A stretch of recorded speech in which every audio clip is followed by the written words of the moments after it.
Hello, నేను ఈరోజు దోశ వేస్తున్నానండి.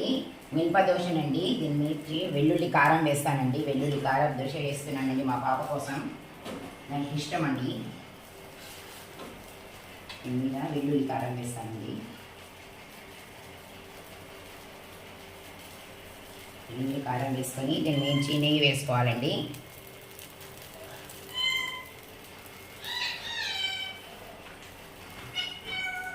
నెయ్యి వేసుకోవాలండి. పైనుంచి కారం కదండి, నెయ్యి వేసుకోవాలి.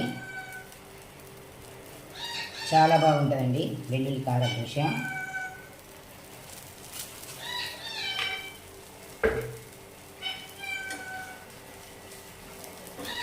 ఒక్క సైడ్ కాల్చుకుంటే సరిపోతుందండి.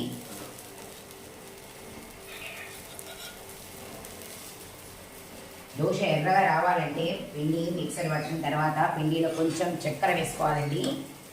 చాలా బాగా మంచి ఎర్రగా వస్తాయండి.